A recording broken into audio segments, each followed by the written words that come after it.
So this afternoon, Bernie has about another hour that he'll do on the material he was presenting this morning. And then we'll have some time for some reflection and prayer and sharing in a listening circle. I'll facilitate that part. And then Bernie has another exercise that he'll give everyone, and you can share about that in small groups too, I think. Is that right? We'll do small groups for that. And then we'll conclude by 4 o'clock. And so we will do a little stretching about an hour from now. And feel free to stand up and stretch if you need to also, or go in and out if you need to during the time that Bernie's talking. So it's okay to stand up or do whatever you need to do. So, Bernie, we're ready for more. Okay.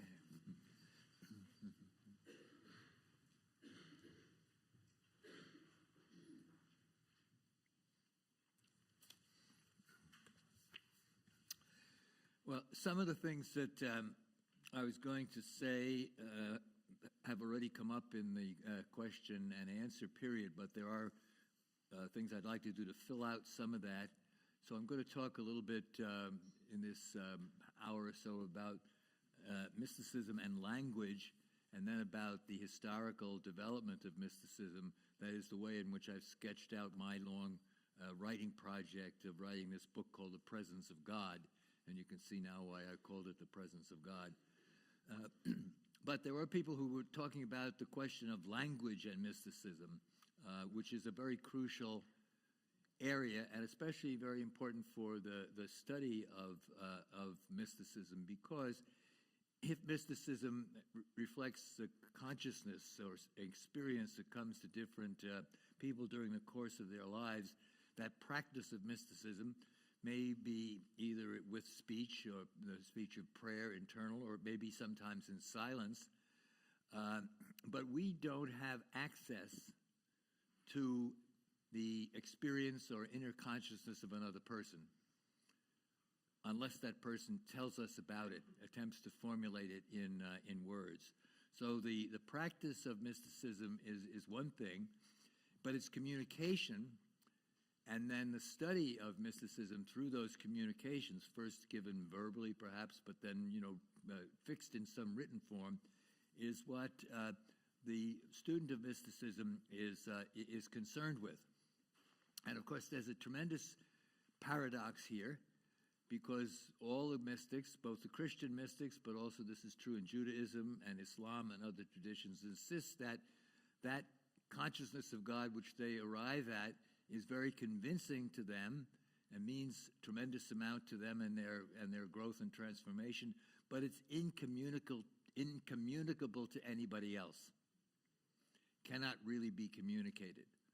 Not only can the mystery of God, not only does the mystery of God resist communication, but then also what the mystic has come to learn of God, what the mystic has had in terms of their experience of the presence of God within them, cannot really be communicated.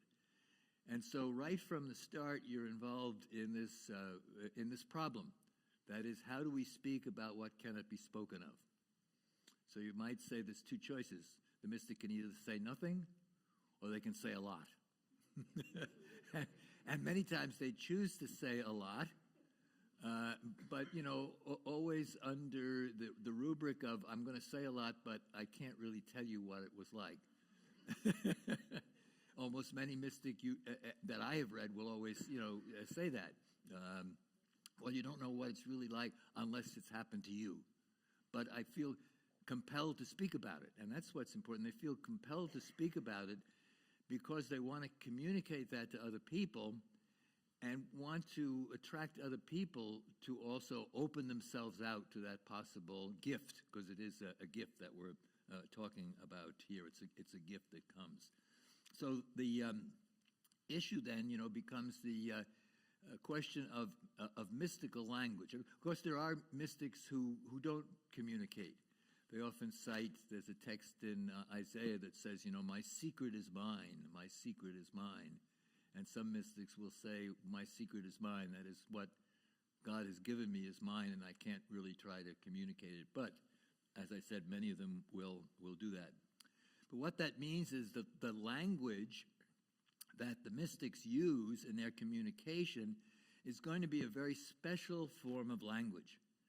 That is, if God is not an object, then the language that we use when we talk about objects, the objects of things in this world, is always going to have to be very, very different when we're talking about the God who lies beyond speaking.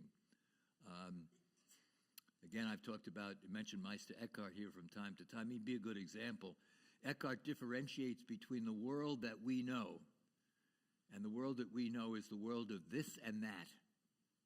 This and that. That is objects of this thing and of that thing. But God, Eckhart says, is not a this and that. God lies outside that whole category of the this and the that. God is distinct from everything, different from everything, because he is indistinct. He is one with everything. So he's not a this and a that. So, but our language is about this and that. So when we try to say something about God, we're always going to be unsaying God, to use that phrase that comes from my friend and colleague Michael Sells. What that means is that the language that the mystics use will be a stretched language, it will be a transformed language, and sometimes it will be a language that subverts itself, that in a certain sense contradicts itself to get you involved in a new way of thinking. And that's, from that perspective, mystical language is very different from scientific language and didactic language that tries to teach you something. It's a language that's closer to poetry than it is to ordinary, expository prose. And, of course, many of the great mystics have been also great poets. It's very true in Islamic mysticism. Sufi mysticism is very, very much tied to poetry. And we can take many examples in the case of the history of Christianity about mystics who have also been compelled to use poetic forms. John of the Cross is perhaps the best known example, but he's not the only example. John of the Cross, as you know, is thrown into jail for 8 months by other Carmelites who are against the Carmelite reform. So from December 1577 through August of 1578, he's in this terrible condition, jail, where he's given very little food. He is very cold in the winter and hot in the summer. Each week, the other Carmelites take him out and they beat him up because, for them, he's a renegade. So it's a terrible time of suffering. But in that time of suffering, he also has these tremendous consolations from God that he later writes about. And among those consolations, he begins to write poetry. And they give him a little, a booklet to compose and write down some of these poems. So in this time of tremendous suffering, and at the same time great mystical consolations, John begins to try to express what's happening in the consolations and also some of the suffering in poems. Some of the greatest poems, of course, that have ever been written in the Christian tradition, let alone the mystical tradition. Poems like the Spiritual Canticle, which he largely composes, and a whole bunch of other poems. Then he finally realizes that if he stays there, he's going to die. The situation is so bad, and he dramatically escapes.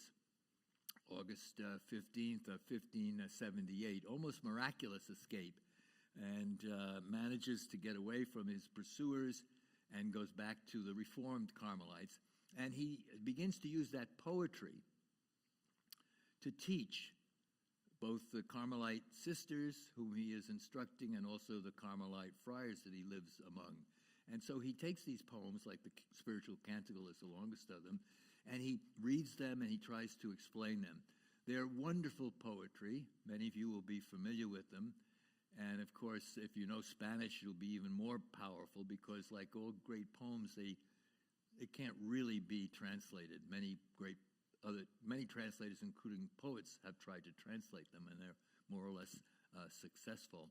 I taught a course on John of the Cross recently, kind of workshop, back at Chicago, and a good friend of mine who's a Hispanic-American theologian came, and I had him read some of them in Spanish just to see how wonderful they are when you hear them in the Spanish language. But the point of my tale here is this.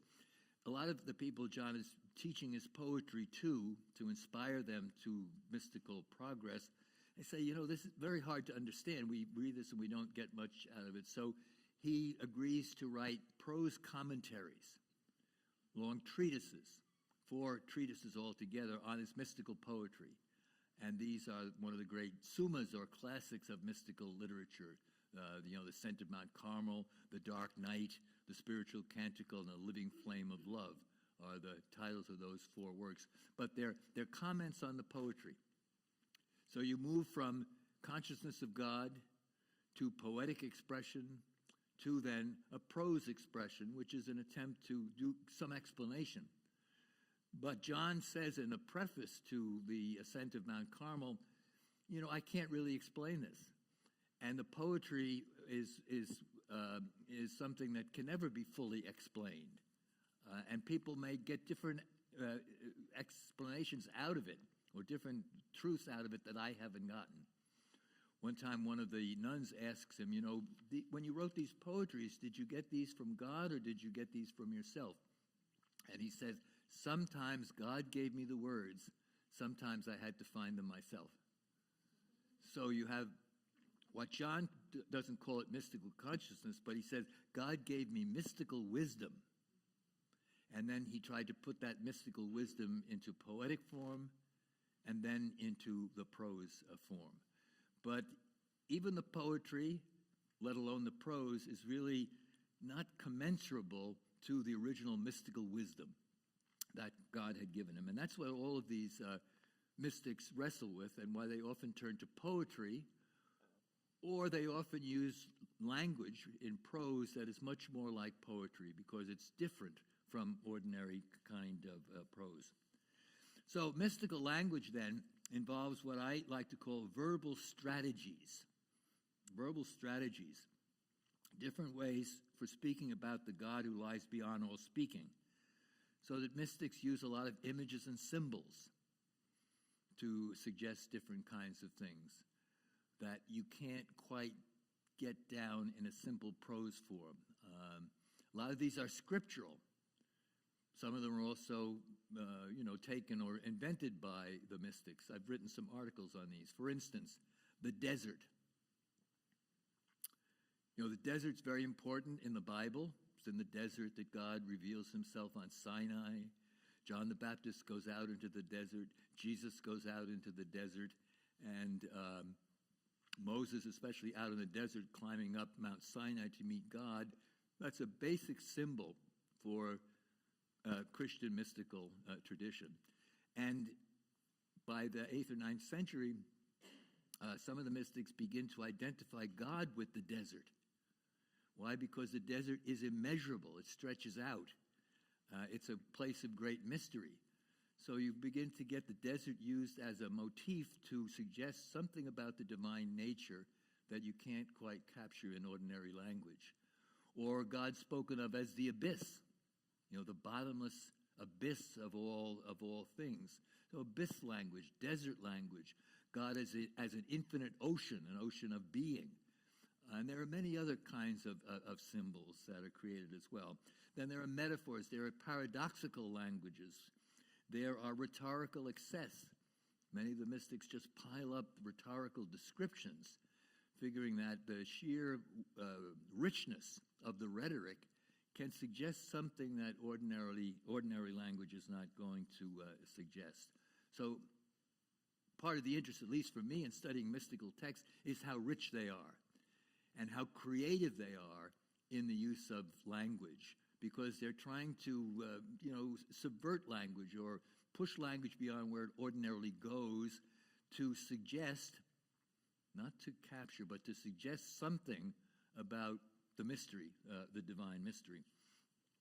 And there's been a lot of discussion in recent decades about mystical discourse, and how different it is from ordinary discourse. I mentioned the French Jesuit Michel de Certeau would be a good example of someone, and other French scholars have done a lot with that. Michael Sell's book about languages of unsaying would be another interesting example. Another thing about language that's very important is the positive language and negative language, or as students of mysticism speak about it, the cataphatic and the apophatic. Those are just Greek words that we find, for instance, in the Dionysian, the Pseudo-Dionysius. That is, language about God, mystical language about God, is always an intricate mix of positive terms, the cataphatic, and negative terms, the apophatic. We can speak cataphatically about God because God is the creator. So in other words, from created things, we can use created things to talk positively, at least to some extent, about God, who is their creator. But the created things, while dependent on God, are not God. They're different. So, cataphatic phrases are good. They're necessary as a starting place because that's where we are. We're in the created world. So from the created world, we can say, well, things are good.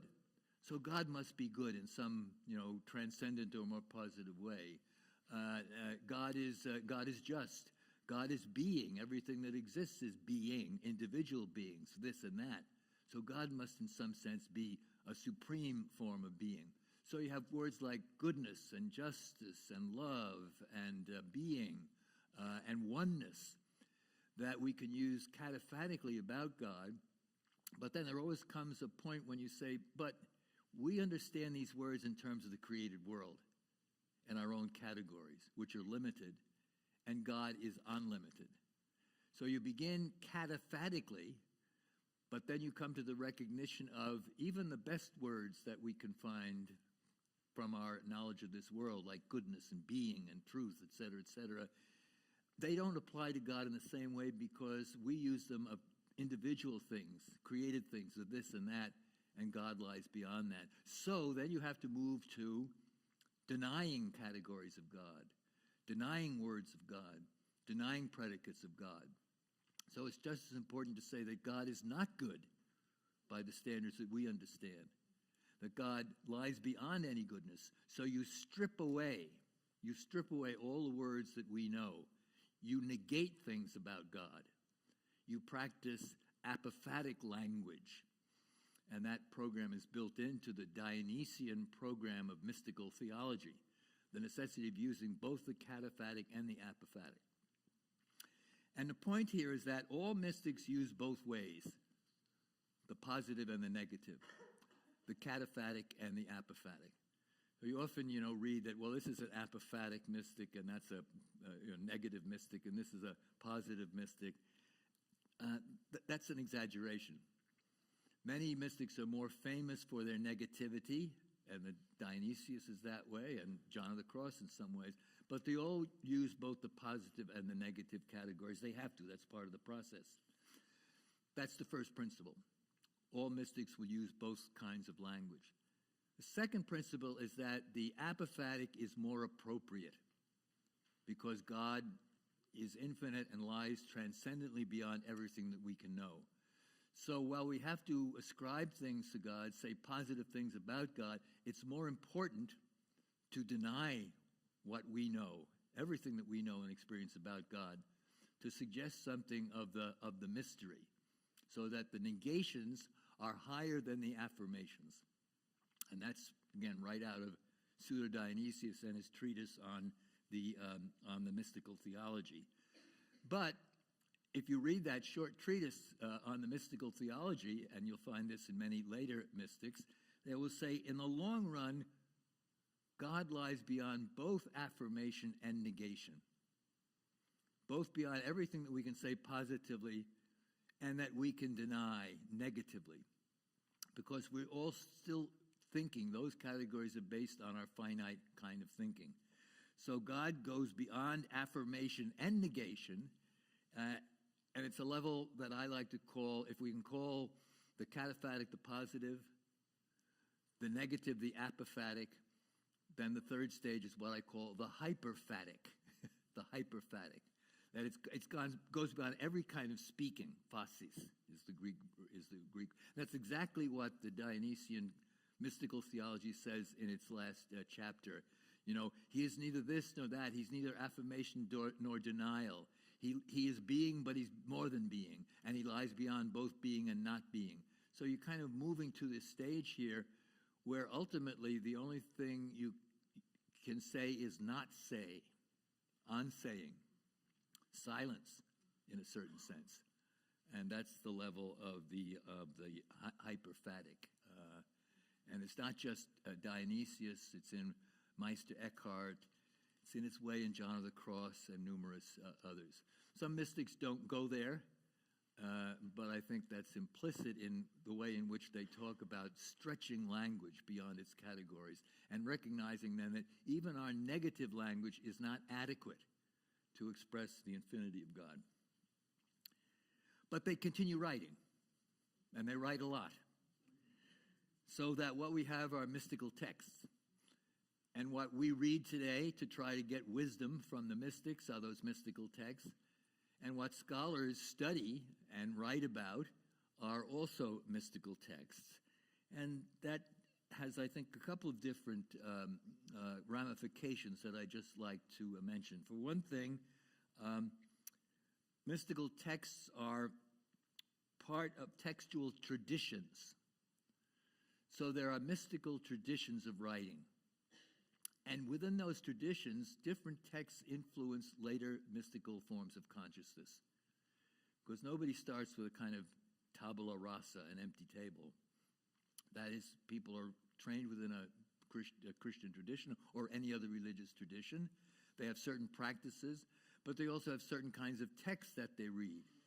And those texts, especially the classic texts which have such a richness to them, are part of what form people in their lives of prayer and their lives of contemplation.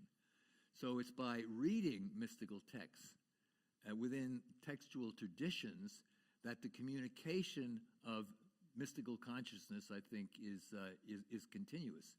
And so the great mystical literature was read and continues to be read as a part of that preparation for one's own personal possibility of attaining mystical consciousness. Again, there's a story from the tradition that I like to use here. Bernard of Clairvaux and these sermons on the Song of Songs. This is one of the great mystical classics. He gave it in Latin. Within about 20 years or less of his death, it's translated into French so that lay people who couldn't read Latin would be able to read these texts. Then it's translated into German and various other languages. And many people then, both clergy and monks who could read Latin, but also lay people who couldn't, would be reading Bernard's sermons on the Song of Songs. And there's an interesting story. There was a Beguine, a German language Beguine, named Agnes Blanbecken, who lives in Vienna about the year 1300. Very well known as a mystic through the life of her that's written by her Franciscan confessor. So we have the stories about her mystical path and the experiences that she had. But one of the stories in the life of Agnes Blanbecken is that she is sitting down with her confessor, spiritual director, and they're reading Bernard of Clairvaux's sermons on the Song of Songs together. And she is asking him about the meaning, and he is explaining that as a trained theologian. And she is finding in that text the kind of guidebook, not maybe so much a guidebook as an inspiration for her own mystical life. That kind of thing happened very, very often, I think, in the tradition, but we don't, always necessarily hear about it. But here you have a kind of little spotlight on one historical incident when that's going on. So that the mystical texts read in the tradition are a part of the creation of mystical forms of consciousness. And that's why I think a lot of what's done today in the study of the history of Christian mysticism, of course, is recognizing those textual traditions. And I think much of what goes on at the present time in spreading the message of mysticism is through reading. Reading the classical literature anew, much of which was forgotten about. Talking here about Roman Catholicism especially, but if you went back, say, 70 years, there were a few important mystics like Teresa of Avila and John of the Cross, and to some extent Bernard of Clairvaux, maybe Bonaventure and others, who were long a part of that tradition and were read. But there were lots of other important mystical texts which had been forgotten, or hardly ever read, many of which were never translated but existed in their original forms in Greek and Latin and various kinds of vernaculars. One of the things that's driving the current growth in mysticism is the fact that we've begun to make that material available in ways that have never happened before in the Christian tradition. That's in the course of the last 40 to 50 years, the recognition that there's a tremendously rich literature out there, but it has to be made available to people in translation, because so few people will be able to read the original languages, and in a context which will help them understand that.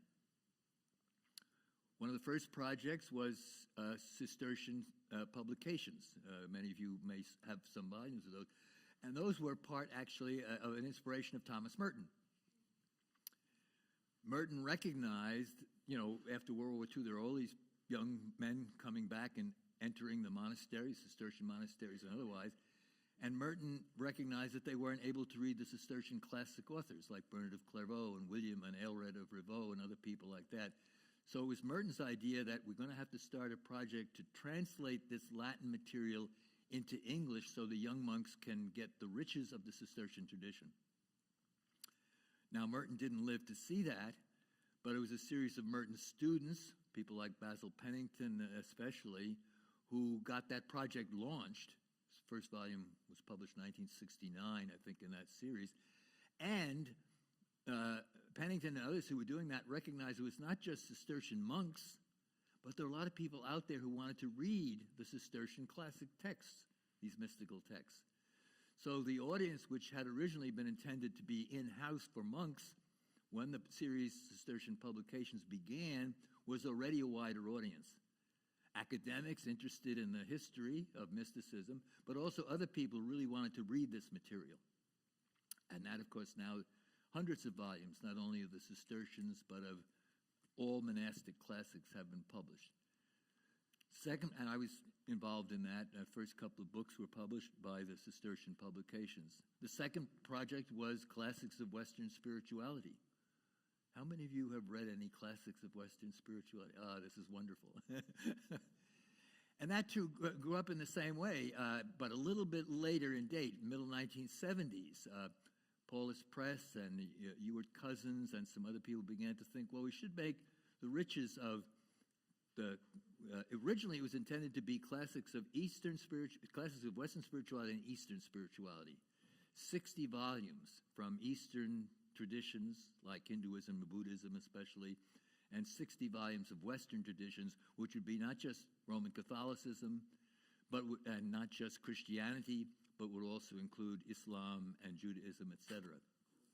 And, that project got started in 78. The first volume published was Julian of Norwich, actually, which still remains one of the best sellers. And it's gone on since then, and now up to about 133 different volumes related to primarily Christianity, but there's like 14 Jewish volumes and probably 12 or 13 Islamic volumes. And what that's done, not only new and good translations, but scholars writing good introductions and, if necessary, giving notes that would explain terms and things. And they have been remarkably successful. I'm not quite sure how many volumes have been sold in that series, but I know some years ago it was well over 1 million volumes. And some of the volumes sell, hundreds of thousands, particularly if they're used in kind of classroom, contexts and things like that. What it proves, of course, is that there's a tremendous hunger for the good, rich spiritual teaching and mystical teaching that was never available before. And many of these great mystics have been kind of recovered through venues like that. And I just mentioned the two that I know best because of the two that I'm involved with. But there are similar projects in other countries, in other languages. The point is that the growth of interest in mysticism is to an important extent the retrieval of the past wisdom, the mystical wisdom of the past.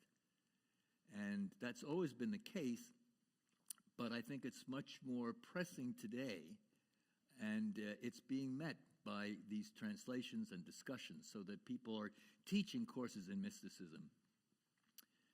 50 years ago and more, there was very little teaching of mysticism in Catholic context, and almost none at all, I think, in Protestant seminaries and Protestant denominations. Now it's everywhere. I think there can't be a seminary of any denomination in the Christian world that doesn't have courses on spirituality and mysticism. And I think that's, and then there are many reading groups in parishes, in other kinds of contexts, who sit down and read mystical classics and discuss them together. I mean, this is, what I say, a large part of what's driving this interest, because retrieval is crucial. And that's how, and I'm going to say just a little bit more about that, and that's how I kind of got into my own project of writing a history of Christian mysticism, which goes back to the early 1980s. And I was involved in the classics of Western spirituality. I was involved in Cistercian publications to some extent, less so. And then this Encyclopedia of World Spirituality that grew out of that. But what I realized beginning in the 1970s on, I taught in the Divinity School, University of Chicago. It's primarily a graduate PhD program. We have a ministerial program, but smaller than the PhD program. But there were many students who were coming who wanted to study mysticism, who had read, already the Desert Fathers, for example, or who had read in some of the Cistercian authors, who had read Meister Eckhart, or who had read Teresa of Avila and John of the Cross. And these students wanted to do PhDs, graduate programs, graduate degrees in mystical literature, which I, of course, was very interested in. But for the first few years I taught at Chicago from 69 through, I would say, the middle 70s to the later 70s, I didn't teach any courses on mysticism because there seemed to be very little call for it. The people in history of religions did a few courses comparatively, but in theology, Christian theology, and in church history, there was very little of that. But the students came who wanted to study that, and so I was very happy to begin teaching courses in the history of mysticism or on individual mystics like Eckhart, or sometimes teaching a seminar on the Cistercian mystics and the like. And what I came to realize was there were good studies, maybe of individual figures and traditions, but there was almost no general literature available for the study of mysticism. No general literature, at least of a kind of theological character. There were some introductions, more or less useful. But these were theology students, graduate theology students, who knew their theology, but who wanted a theological approach to the history of mysticism. And there was nothing like that in English, and there was really nothing like that in other languages as well. There were histories of spirituality, which of course is a larger envelope in a sense within which history of mysticism exists, and they were sometimes good, sometimes not so good. But there was no history of mysticism as mysticism. And I thought, well, to make available to students not only the literature, the text in translation or in the original for graduate students, but to make available a general theological approach that they could use within which to locate the things that they were writing their dissertations on, this was very important. So I decided, sometime in the middle 80s, I decided I was going to try to write such a history because I thought there was a real call for it. And so I launched that project called The Presence of God. With great naivete, I conceived of doing it in 3 volumes. It's now up to 7. I'm not finished, so there's a lot more there than I had thought.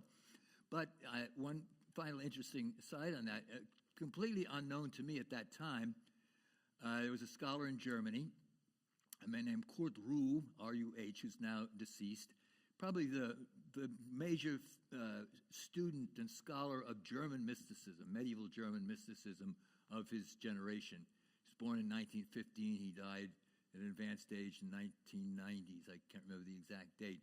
But he had retired from the German university. You have to retire at 65. And at the same time that I was thinking of my project, he also said, we need a history of mysticism. And he began writing a history of mysticism in German, Geschichte der abendländische Mystik, the history of Western mysticism. And actually, his first volume, my first volume was published in 91. His first volume had come out in 1990. So here at one and the same time, in two different worlds, the world of English language scholarship and the world of German language scholarship, independently, people had come to the recognition, we need this. This is very important to have. He lived long enough to publish 4 volumes. They're excellent volumes. Not available in English, unfortunately. They were translated into Italian, I know, maybe some other languages. I learned a lot from reading Kurt Ruh. He was a literary scholar of German language, but he knew philosophy and theology quite well. So his approach is more literary than theological in that sense. But it's another great, I think, a great work in that from that perspective. But I've always enjoyed the thought that, we saw the need for that, and that need is being met now, not only with general histories like his history and the one that I'm still engaged in, but by a growth of other literature devoted to the serious study of mysticism as a central phenomenon in the in our current religious situation, our current situation with regard to contemplation and meditation. And I'll say just 2 more very brief remarks about the structure of this long history that I've been involved in. Because the structure, the working definition or description, I already talked about this morning. And the first volume in my history of 1991 has that working description. And I've developed it and I've thought about it more, but the basic notion of mysticism that I had is still pretty much the same, which is what I've given you this morning. The structure that I originally conceived of is also pretty much the same, but it's grown and grown and grown in terms of the content, because I've discovered more and more literature, more and more fascinating kind of figures. And so what was planned for 3 volumes is now 7, and it's going to be 8 or maybe 9. And the structure is this. It's a distinction between three major periods in the history of Christian mysticism, or you might call them layers, historical layers. That is, there's what I've called the era of the foundations of mysticism, which are primarily the first 12 centuries, up to about the year 1200, which is where the bases for the development of Christian mysticism founded in the scriptures, and the spiritual reading of the scriptures is set out. First by figures like Origen, who's the first great mystical theologian, and then primarily by certain episcopal leaders and monastic leaders in what we call the patristic period. All the great fathers of the West, Augustine, Ambrose, Gregory the Great, etc. These were all church leaders, great doctrinal theologians, but also mystical theologians. But mysticism also comes to be located institutionally within the monasteries. And so from the 4th century on until about the 12th century, the primary institutional context within which mysticism takes place is the monastery.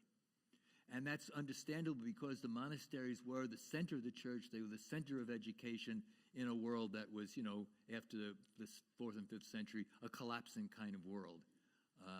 And so Gregory the Great is both a monastic figure and, of course, a great leader of the church as the Pope. Even the monastics, though, when they write, they realize that although the monastery is the place where you'll have the education and the leisure and the possibilities for a steady prayer life, they'll make the mystical life much more possible, accessible here in the monastery, they're not writing just for monastics.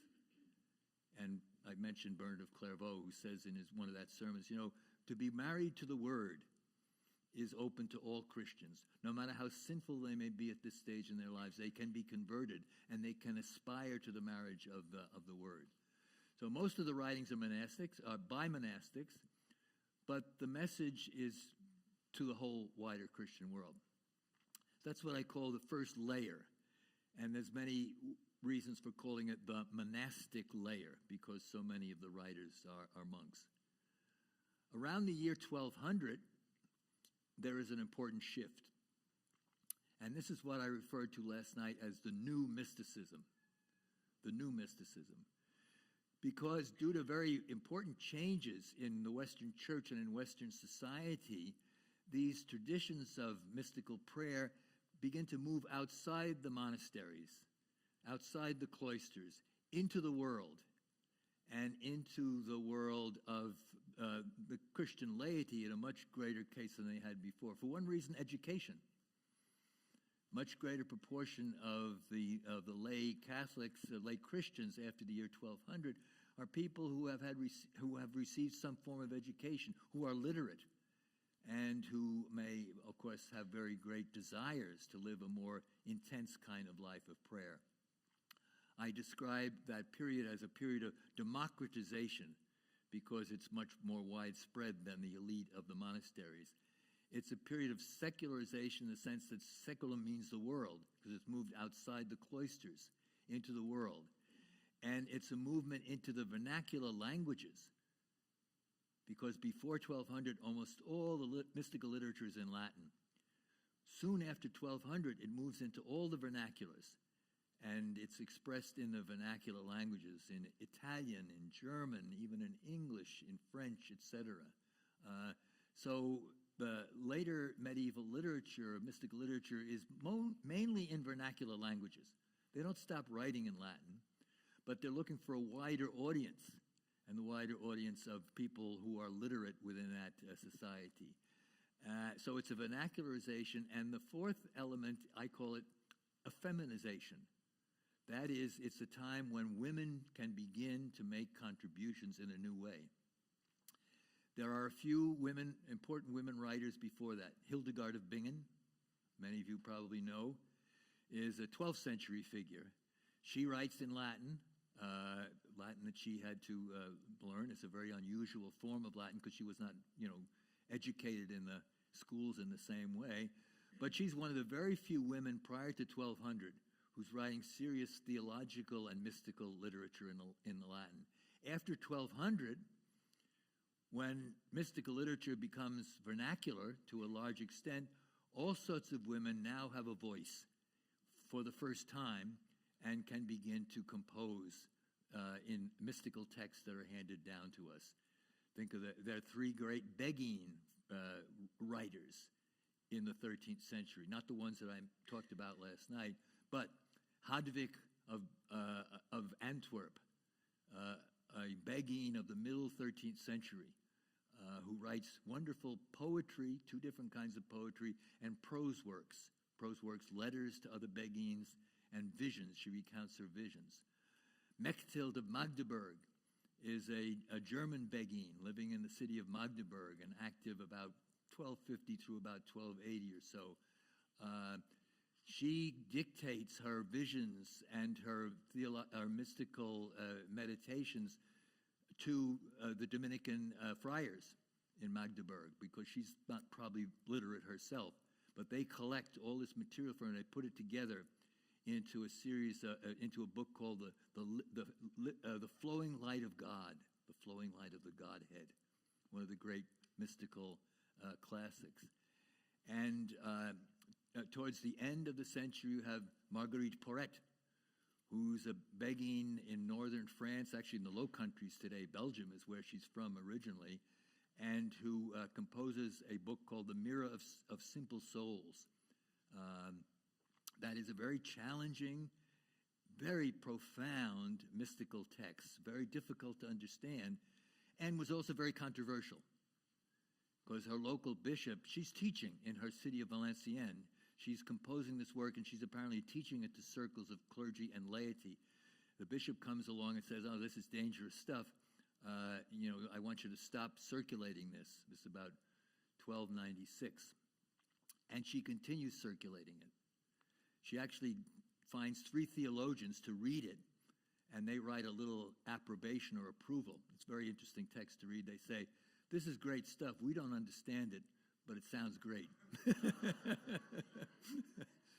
On that basis, she continues to teach her book, Her Mirror of Simple Souls, and 10 years later, she's arrested by the Inquisition, and they haul her to Paris, and they say, "You're a heretic, and you have to admit you're a heretic." She refuses to say anything, refuses to answer them.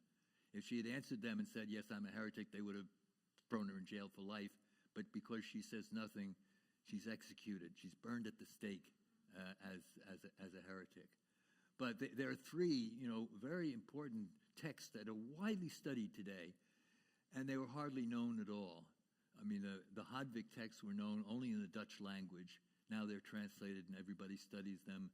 The Marguerite Porete text was only rediscovered in the 1940s, and in its original or quasi-original French form. Now it's translated all over. It's read, and dissertations all over the world are devoted to Marguerite Porete, for example. Mechtilde of Magdeburg, we only had a good edition of this within the last 20 or 30 years, but she's now seen as one of the premier writers of the German Middle Ages, and she's actually the earliest female writer.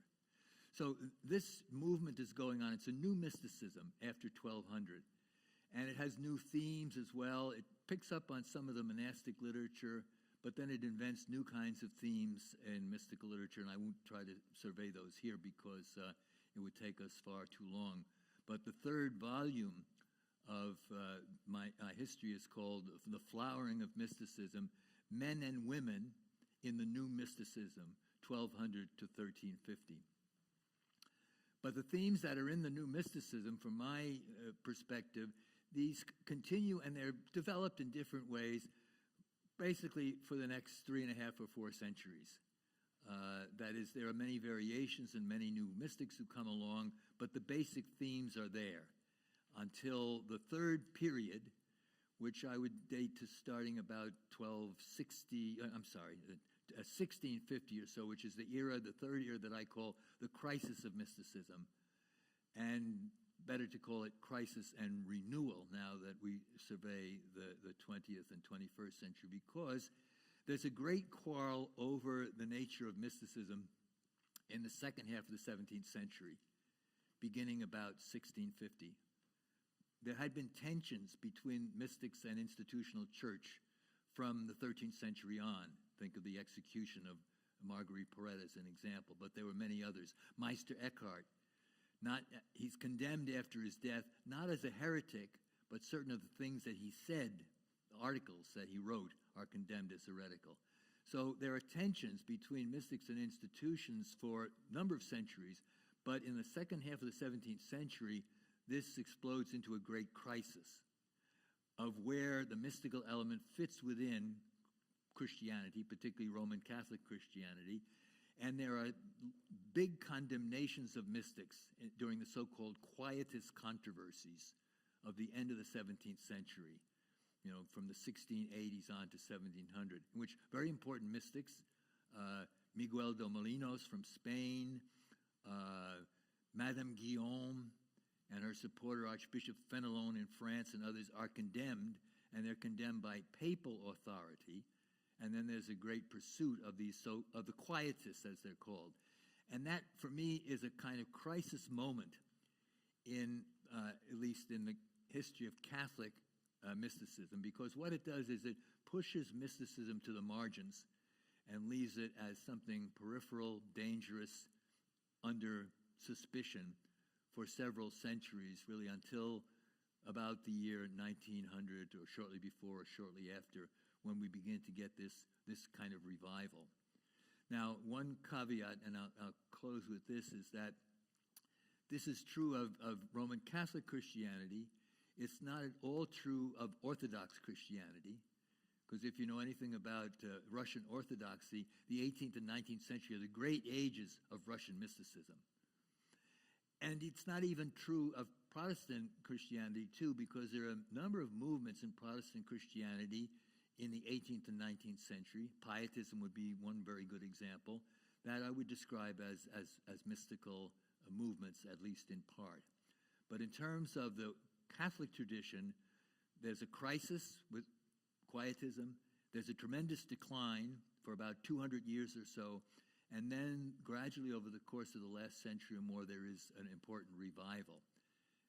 And where that revival is going, of course, we don't know for sure, but there's no question it's there. So that's the third level or the third stage. And that's going to be the subject of my final volume, or maybe 2 volumes, who knows, because they always keep splitting hither and yon. So that's the picture. That's the historical developmental picture that I've used to kind of shape the history that I'm writing. But I want to leave it at that and just open the floor to what I've said here about mystical language, and then about my project, which I've tried to outline to you. And more than the project itself, of course, is that I began writing this project because I saw a need, and I think the need was there, and it's been obvious because other people have seen the same kind of thing. But I'm open to questions and other observations. We have Dana in the back. I'm going to sit down, though. Do we have the mic? Yeah.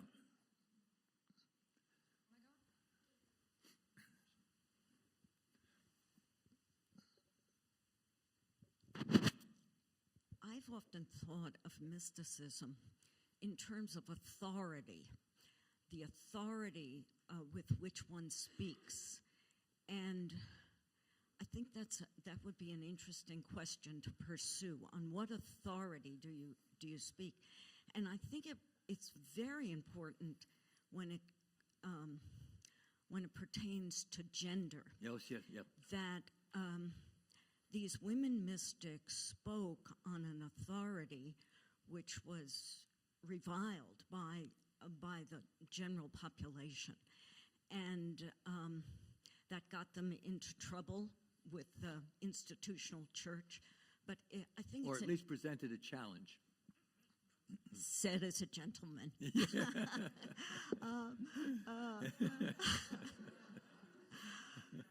Anyway, I think that's an interesting issue.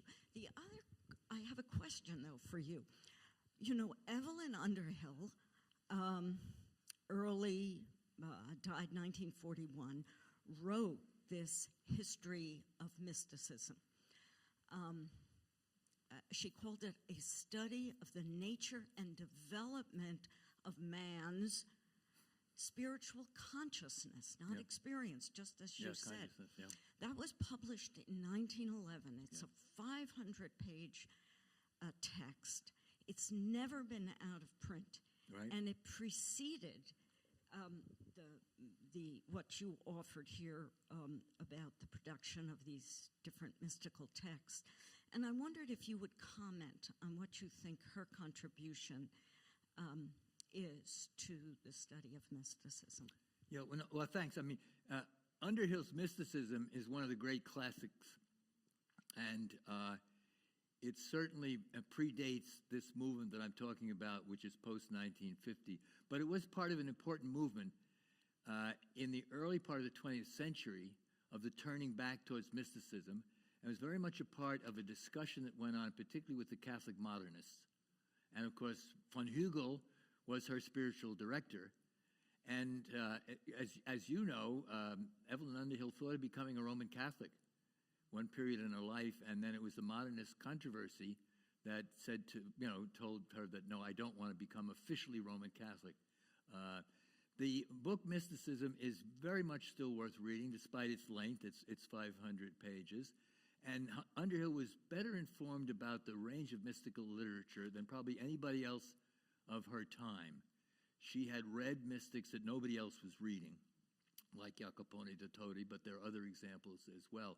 So she knew the material very well, And her book, I have disagreements with the book, as anybody would, 100 years or more after it was published, but it's still a classic and has never been out of print. But she was part of the first generation of people in France and in England who turned back to the mystics and began studying mystical literature and making it available, not so much through translations, but through summaries based on their wide reading. Von Hugel does that with Catherine of Genoa. People in France were doing that, like Delacroix, and Henry James, in his own way, was doing it in the varieties of religion. And of course, James was in contact with a number of the people like von Hugel and various others. So there's a whole group of people from about 1890 through about the 1920s or 1930s who are part of the retrieval of mysticism. What they don't do is make the mystical texts available in new ways, but they communicate what they've gotten out of their own reading. The first part of your question is very, very important, because what authority do the mystics have, particularly as women? Because they cannot have the clerical authority or the theological authority of the teachers, especially the teachers in the medieval schools. So they have to create authority in very clever ways that are also sometimes challenging to the authority. Hildegard of Bingen is a perfect example of a woman who creates so much authority that she goes on preaching tours throughout Germany in the latter part of her life. I mean, how did she get to that point? You can study her life and see that it was a very well kind of orchestrated reputation that she gained as a prophet, not so much as a mystic, but as a prophet and voice of reform. The begging mystics would be another very good example of people who had to create their authority, and often under great conditions of stress and opposition, and sometimes failed, as the case of Marguerite Porete would be an example. Mechthild of Magdeburg, let me choose her as an example. So Mechthild's a Beguine. She gets support from the local Dominican community of friars in Magdeburg, who write down her visions and her other mystical texts and collect them into this book. And in that book, several times, The Flowing Light of the Godhead, she reflects on the fact that many people are in opposition to her. And many people want to condemn her and even say that, maybe you're a heretic and you should get into trouble. So she has a vision. And in the vision, she sees God holding up her book and saying, I'm responsible for this book. And if anybody thinks they can get rid of it, they have to snatch it from my hand. So she's giving herself almost a kind of quasi, she's a new evangelist. She's a new gospel writer. And Christ is supporting her by saying, this is really my book. And if anybody wants to snatch it away, they're going to have to be stronger than I am. So particularly the women mystics, there are very interesting cases here of how they gain their authority. Teresa of Avila's book, her life, the Libro, as she called it, that's filled with her, very clever ways of giving herself authority without seeming to give herself authority. And the fact that she always says, I'm only writing because my confessors told me to do this, and, I wouldn't do this, but I have to do it. And so, I'm a weak woman, so I might make mistakes and different things like that. Marguerite Porete is the only woman of her period who never apologizes for being a woman. And it had its dangers. Yeah. So, but almost any of the women mystics will have to create avenues of authority or claims to authority in the sense that they live in a society, patriarchal societies, where women aren't supposed to do that.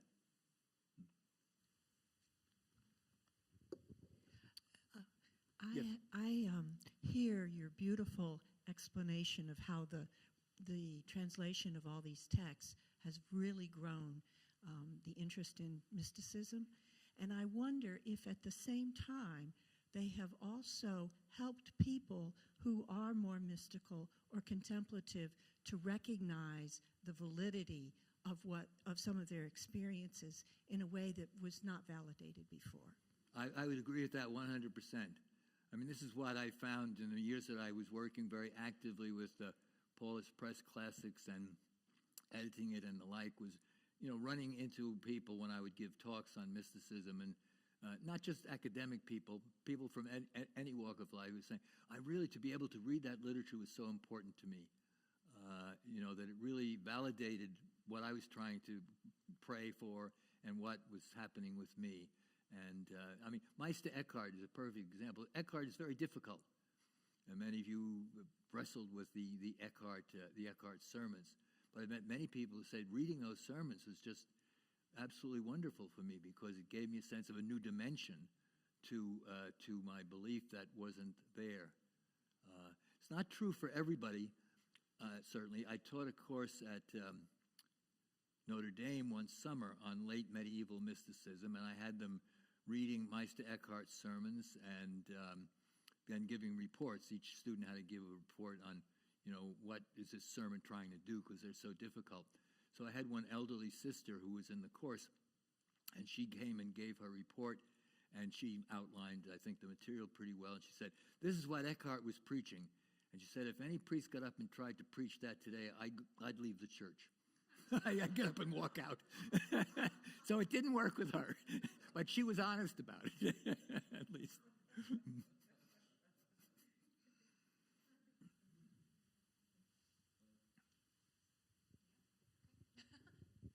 Yes, yes, please, go ahead. You made the comment that Hildegard was presenting herself as a prophet more than mystic. That intrigues me, because I was wondering about the relationship between the prophetic voice and mysticism.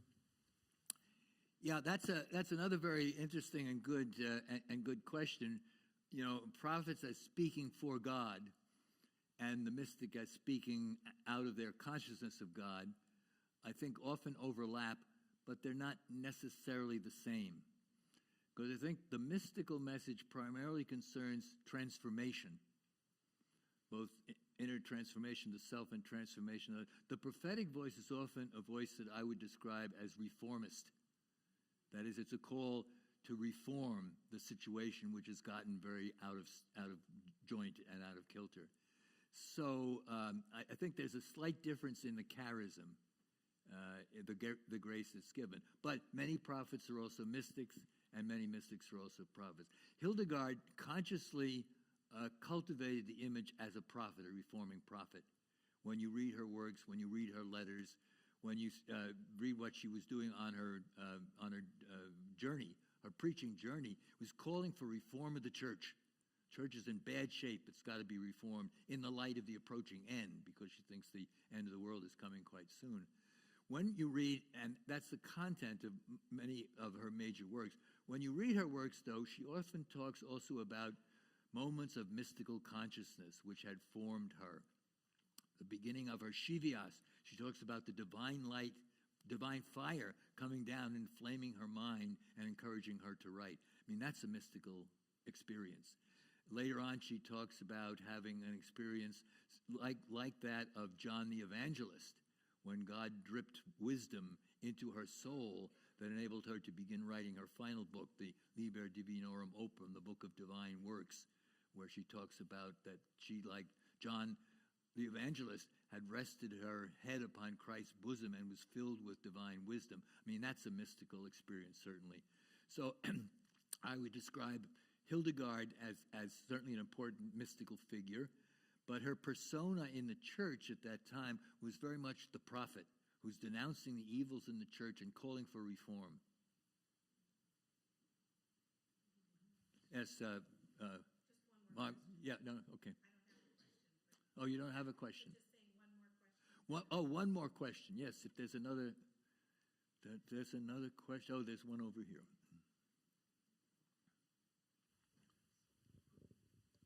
You had mentioned that Western mysticism is kind of defined by presence, union, and sensory language. How does that relate to, say, Eastern mysticism and more like Eastern Christian mysticism, or other like Buddhist? Like more Buddhist or Hindu or Taoist, or more of like a self-emptying kind of becoming nothing type of mysticism. How do they interplay? Okay, there's been a great interest. I'll answer this question briefly because it's a very hard question to answer in detail, and I don't know enough about Eastern traditions. But I can say this, that the Buddhists have been very interested in Meister Eckhart and in this theme of emptying, which is so crucial for Eckhart. So there's a large literature about kind of conversation between Eckhart and various forms of Buddhist thought. And Zen, obviously, and some of it is very, very enlightening. Actually, it's very enlightening for all sides. So, and there's even some literature about Eckhart and Hinduism. Mysticism, East and West, a great classic by Rudolf Otto, is a comparison of Eckhart and Shankara in the Hindu tradition, and it's a very interesting one. So there is a literature on this, and there are certainly some mystics like Eckhart that lend themselves more to these kinds of comparisons. But and to speak more generally than that is how does Christian mysticism in general relate to Buddhist mysticism or Hindu mysticism? That's a big task, very big task. I'm not capable of answering that, and I've never read a book that, for me, gave a convincing kind. It's too big a project. We can talk about how individual mystics of East and West show very important parallels and conversations, and that literature is a good literature. Yeah. But Margaret, the floor is yours.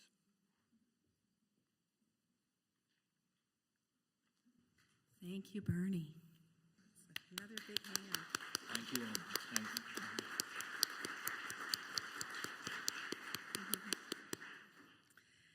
So now I'd like to invite you to stand. And this is called stretching and yielding, what I'm going to invite you into.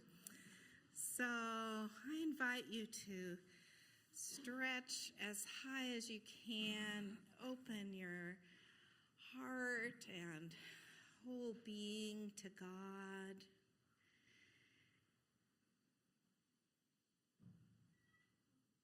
And then on your exhale, yield and go down slowly as far as you can. Let yourself go down. Yield to whatever God is inviting you to.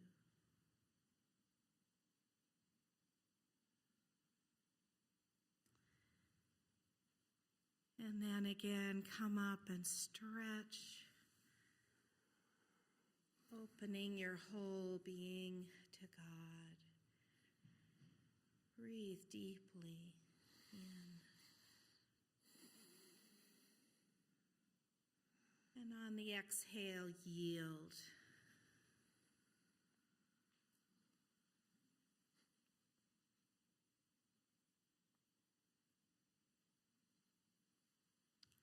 Now do this 3 more times, and if you want to face out looking at nature, feel free to do that, and do it at your own pace.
Now I invite you to spend some time either standing or walking or sitting, opening yourself We've had a lot of really good input today. Opening yourself to God and saying, what is your message for me to take home today? What words are shimmering for me? You want to take a few moments to write, to journal, feel free to do that. Take 5 minutes, and if walking is the best way for you to reflect, do that, or sitting on the floor. So take 5 minutes listening for the message that God has for you right now in the midst of all that you've heard.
Take another minute to finish up.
And now I invite you to get into groups of 3 and speak out of the silence whatever is on your heart.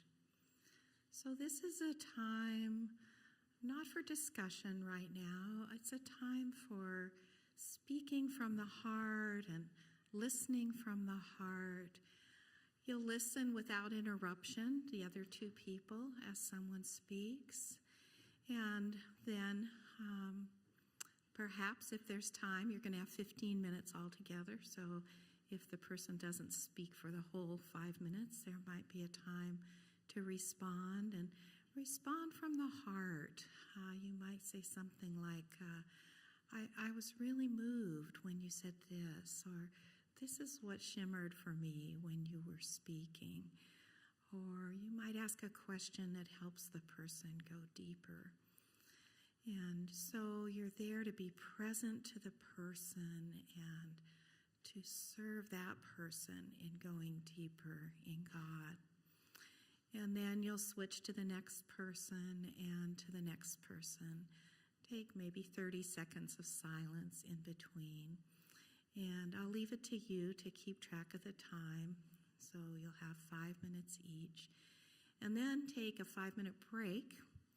And so then you'll be back here at 10 after.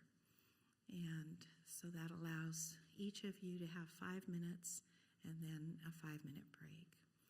So find 2 other people and share whatever you'd like to share in your triads.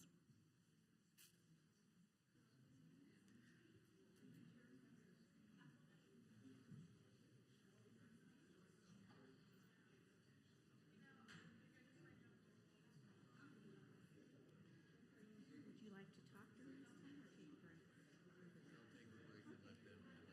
Okay.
Okay, it wasn't turned on, so he turned it on. So here it comes.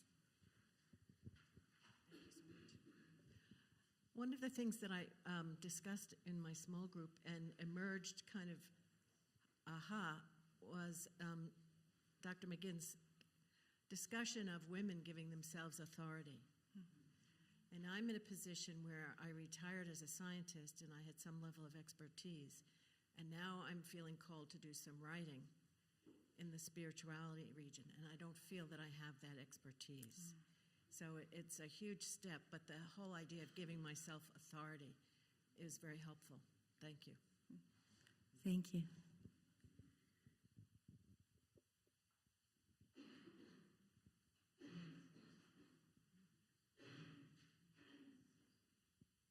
Anyone else want to share what's been shimmering for you?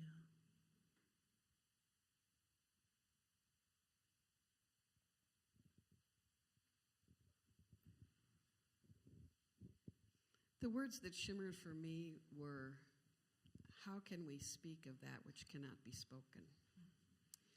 And what I said to my little group here was that those words helped me to not feel quite so nuts. And I'm grateful for that, because lots of the time I feel pretty nuts or inadequate or not ready or something. And so, thank you. Thank you for that. No, my answer is, how can we speak about what cannot be spoken? My answer is, never adequately. Thank you.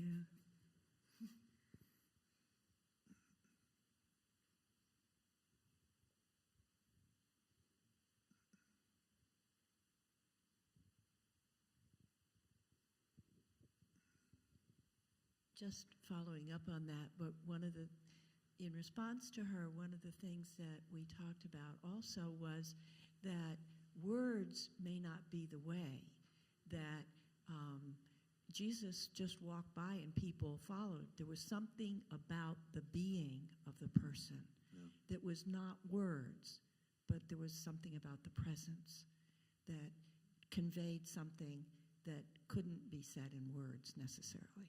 Yeah.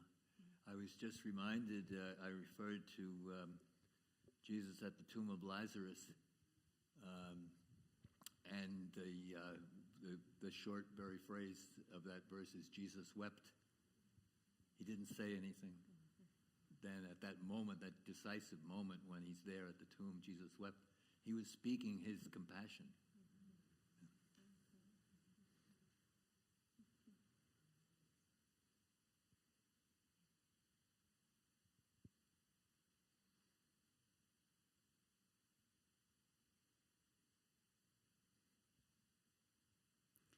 Anyone else?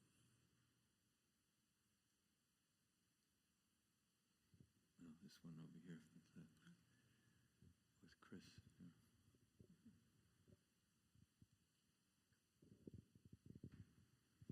Just thinking about how words are inadequate and what Bernie's describing as how close we were to losing these wonderful words.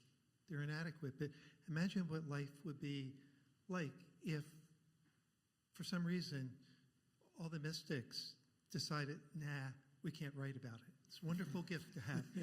And it reminds me a little bit, if you've ever been on a hike, and maybe there's eagles in the area, or there's something really wonderful, there's a really good chance that you might miss that, except you see somebody doing this, and then everybody looks. And so even though words and the pointing is not the eagle, the words aren't the experience, how grateful to you and to everyone who's helped that be available to us. So thank you very much. Yeah.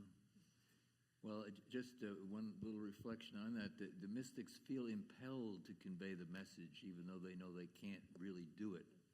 But something inside them, I think, calls them to say, well, I have to say something about it for others.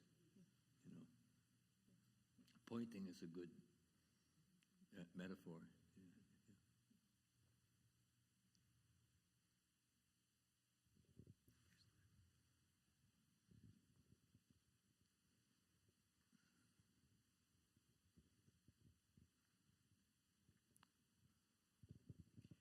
part of my takeaway from today, and I think hopefully it will be an image that I will keep with me for a long time, was that when I walked to one of the doors, I saw this beautiful, beautiful evergreen tree. And its arms and branches were pointed up. And, you know, like for Christmas trees, they eventually come all down because of what you put on them. What image went through my mind was, please rain on me so that I can accept the grace of whatever experience you want to give me. And so that for me was a very powerful little moment. And I hope and for me it brings a sense of calmness and openness. And I thank you for the opportunity to have that experience.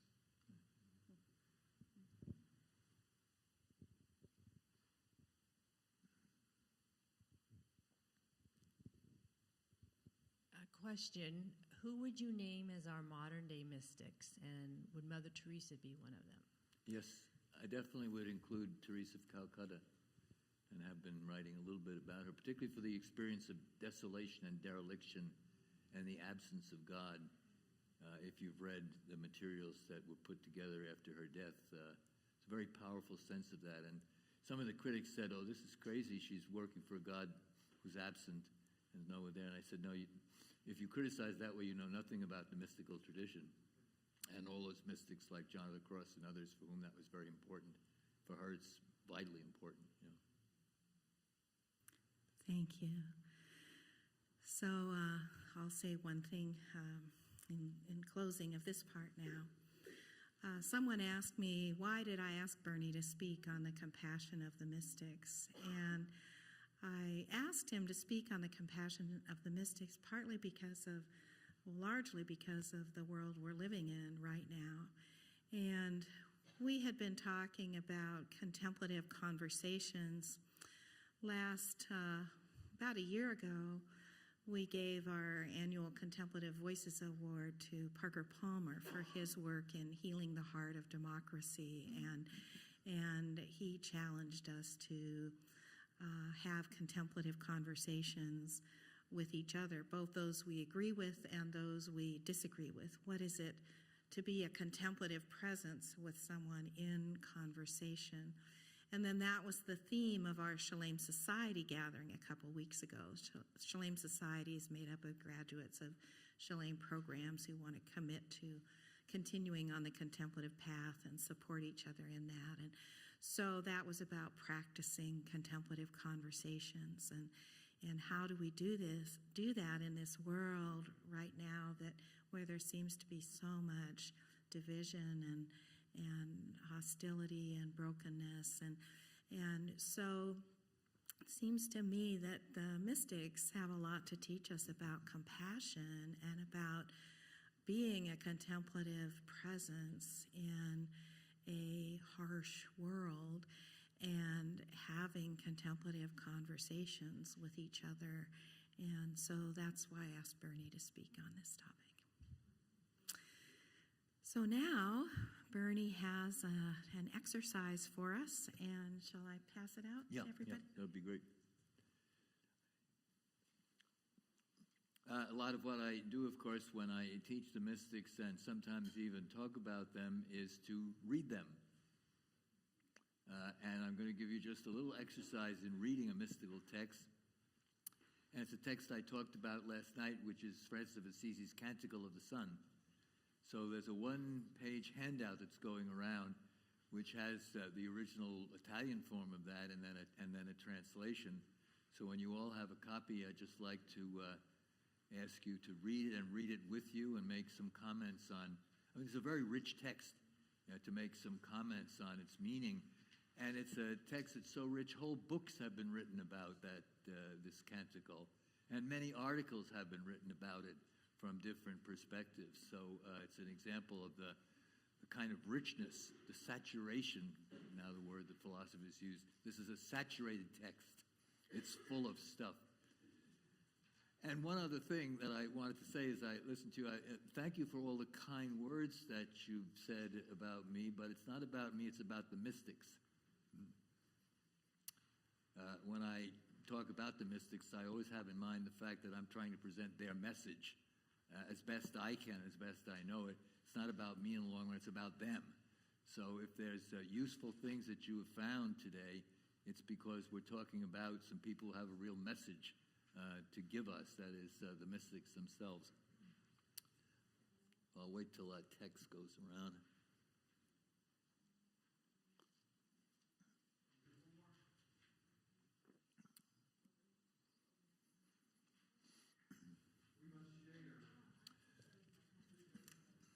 You have to share. I mean, I didn't know quite how many we were going to require.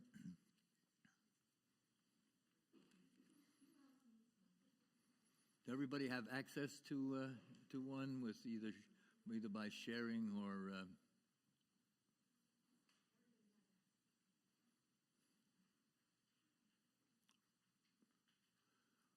Yeah, and we'll take maybe half an hour or so, and then if there are questions or things, we can close up with that. You know, it's a most unusual text. Let me give a little bit of the historical context and then read through it and make some comments. And as I'm reading through it, you may have comments to make as well. We don't have to wait till the end of it. It's the earliest vernacular poem in Italian, and we know here we're listening to the authentic Francis.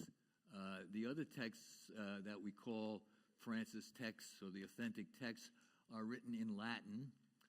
And we know Francis knew some Latin. He was educated in what we call a grade school today. And of course, he knew his Latin through listening to the liturgy.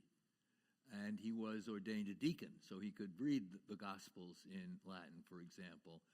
But we know that most of those texts, like the two rules, the early rule and the later rule and the admonitions, they're the products of the fraternitas. That is the group of the first brothers who began, circulating and joining themselves to Francis as early as 1208. And later on, as the Franciscan movement grew, he kept that fraternitas, the people who were closest to him, right nearby. And so those documents, particularly the early rule and the like, were, written by the fraternitas. Francis, they would ask him what he meant, and they would work through these things together. But with the Canticle of Brother Son, we get Francis in the vernacular, and something that was, much closer, therefore, to his own way of thinking, his own way of speaking. But it's deeply biblical. There are a number of biblical references in here to different passages in the scriptures, both the Old Testament and the New Testament. So you can see how much Francis really knew the biblical texts and the liturgical texts.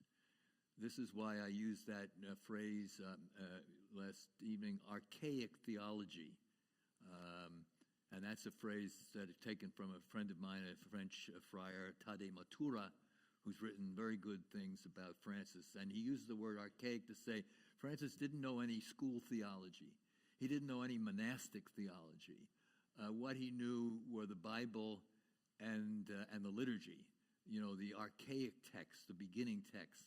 And Francis is using his understanding of the Bible and his understanding of liturgical text to express his own form of a new vernacular theology, but it's also a kind of archaic theology.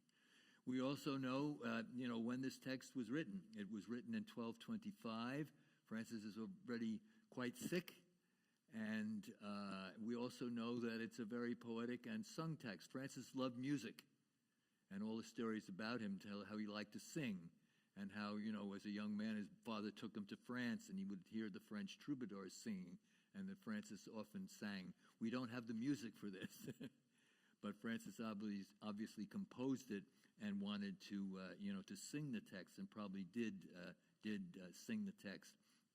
And I think in what I've given you, you can see I've kind of broken this down into four sections.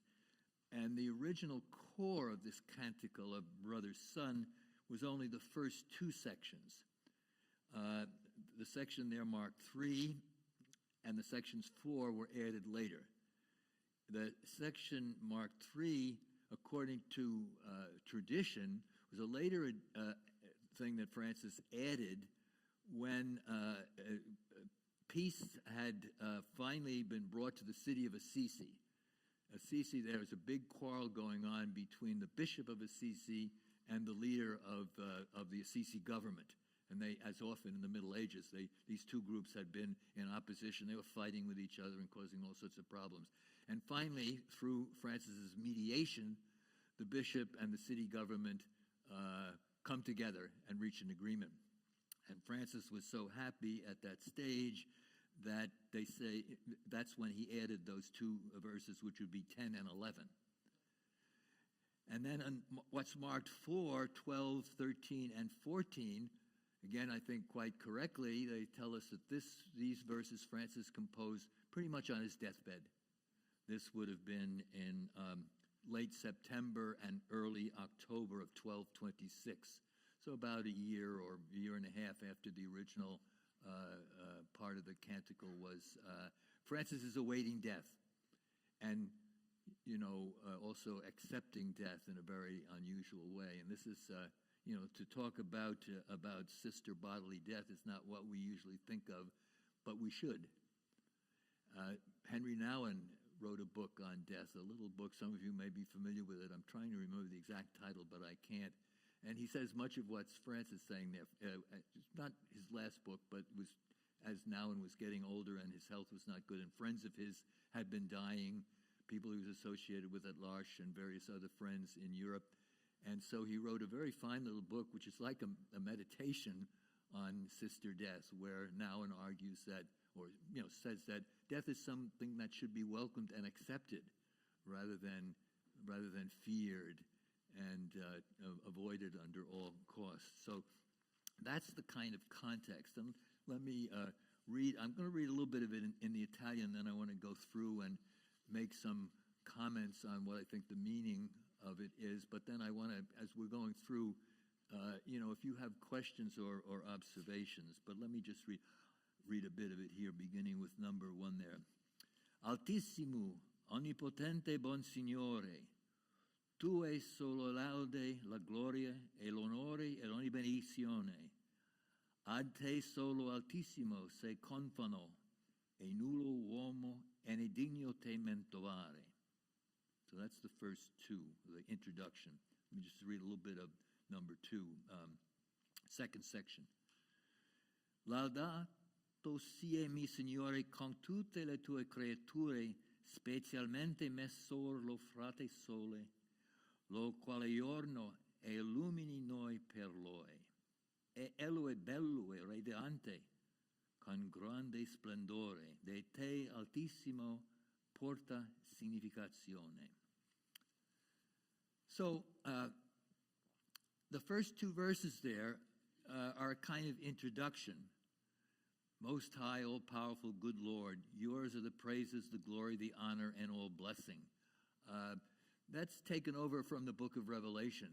In heaven, the liturgy in heaven, described in chapter 4 of the book of Revelation, verses 9 and 11, praises, glory, honor, blessing. This is what people in heaven are paying to the Father in the final glory. And this is what Francis says this canticle, this song is going to be all about. So yours are the praises, the glory, the honor, and the blessing. To you alone, Most High, do they belong. But then he says, and no man is worthy to mention your name. So then why is he talking?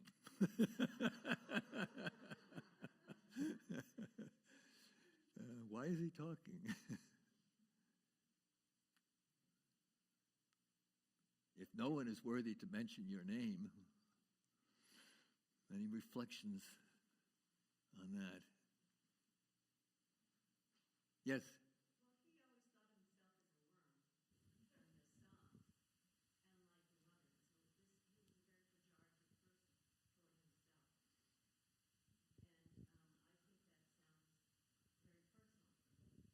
Yeah, but it's also general. No one, not even humble Francis, not even, I can't do it, Francis might be saying, but nobody can do it. Yeah, there's one in the back there too, an observation. I was just going to say that it sounded Jewish to me that, the Jews don't write God, don't write the word God. Good point. Or say the word God. There's a lot of names for God, but nobody Really knows Yahweh. the name. Yeah. That's a very good observation. I hadn't really thought about that, actually. How far Francis may have known about Jewish traditions is interesting. Any other, yeah. And perhaps it reflects humility, that he's crystal clear that this is not a conversation between equals, that he sees God as infinitely holier, infinitely more than him. Yeah, good point. Notice what's the last word in the whole hymn? Humility. Grande humilitate. And also, I'd give you this reflection. He doesn't really give God a name. It's always just you. He's not, he's saying that God is owed all glory, honor, and blessing, etc. He doesn't have a long, disquisitive, commentary on what are the names of God. Because this is, you might say, the apophatic side, the negative side of the whole exercise of the hymn. I'm going to have to say these things, and I'm not going to say them alone. I'm going to call on the whole universe as brothers and sisters, to do this with me, but always with the realization that even what the whole universe is called upon to do, to praise God, is never worthy of God. We really can't give God a name. Exodus 3:14, Moses says, God, what is your name? And Moses really doesn't answer him. He says, I am who I am, or I will be what I will be is another version of the Hebrew there. It's like saying, none of your business, Moses. Yes. I think perhaps to give a name also kind of puts God, to use a name, in a box to some extent, and it allows us to have control and to feel like we understand something that we don't really fully understand. Yeah, that's the danger of all the positive names. They may be useful, but they're never adequate because you have to go beyond them. And Francis is, without being a technical apophatic theologian, I think this verse is very important. No one is worthy to mention your name. And yet we have to keep going on and talking about not so much naming God as praising God liturgically.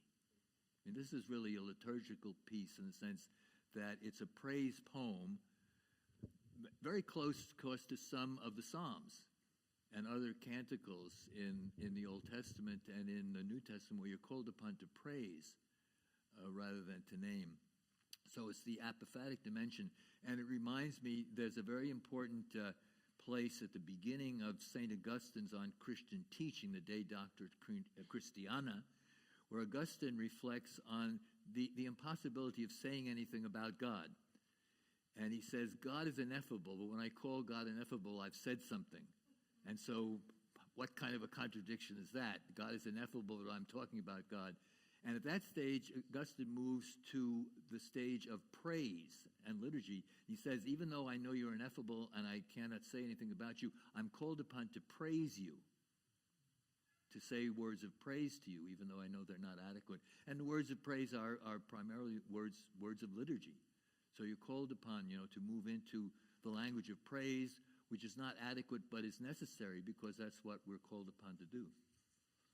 So there's a lot packed into this. And then let me just say a little bit more, or a few minutes here on the whole second section. Let me read this in the English and then reflect on it just a little bit. Praise be you, my Lord, with all your creatures, especially Sir Brother's son. Specialmente Messor lo frate solo, especially you, brother son, who is day and through whom you give us light. And he, the sun, is beautiful and radiant with great splendor and bears a likeness of you most high. Praise be you, my Lord, through sister moon and the stars. In heaven you formed them, clear and precious and beautiful.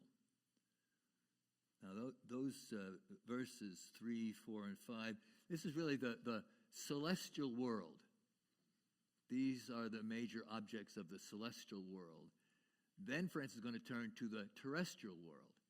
But there's a couple of interesting things here. First of all, in the Old Testament, most of the Psalms and Canticles that call for praise are in the active voice. Sun and moon, praise the Lord. All you stars of heaven, praise the Lord. Francis here is moving into the passive imperative. Laudato si. Think of the title of Pope Francis's recent encyclical. Praised be you. And, Francis here is using some of those Old Testament Psalms and Canticles, but he's using them in a very different way by putting that language into the passive. Praised be you. How are we going to understand why he uses the passive rather than the active? Well, along with other scholars, and lots have been written about this, I would say that what it really indicates, it indicates two things. First of all, that phrase that I talked about last night, that Franciscan scholar Giovanni Pozzi, said that this canticle is an enfraternization of the whole cosmos, the whole universe. That is, we're a part of it with our brothers and sisters, our brothers and our sisters, the natural elements and the heavenly elements, etc. We're not kind of outside it saying, you guys do that.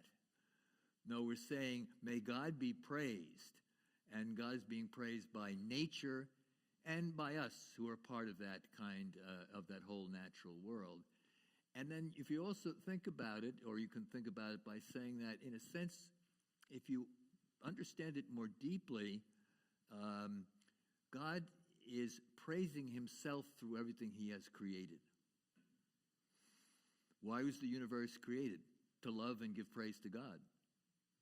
And in that sense, both the material universe, the world outside of us, and also humans are praising God insofar as they open themselves up to the divine action, which is within them, causing them to praise God. The world is going to do that, whether it wants to or not, because these are not, the sun and the moon and the stars aren't intentional. Humans should be doing that, but humans sometimes block that praise by their own separation from God, their own kind of sinfulness. So this unusual language of talking about the brother sun and sister moon and sister water and brother fire, etc., indicate a kind of solidarity of humans with the whole universe. We're a part of that. There are brothers and sisters of us. And then also the recognition through the passive voice that it's really God working through us, praising himself, rather than the elements of the world or human beings say, well, we're doing the praising. No, we're opening ourselves up to God, praising himself in us. Praise be you, my Lord, through sister moon and the stars. In heaven you form them clear and precious and beautiful. And with these heavenly realms, there are different, sometimes there are 3 qualifying adjectives, sometimes there are 4, whether there's an exact pattern to that or not. And then after you talked about the heavens, the celestial realm, sun and moon and stars, then you turn to the lower universe, the terrestrial world. Another question I posed to you, why is Sir Brother Sun? The sun is the only one given the qualification here of Messor lo frate sole. What's special about the sun?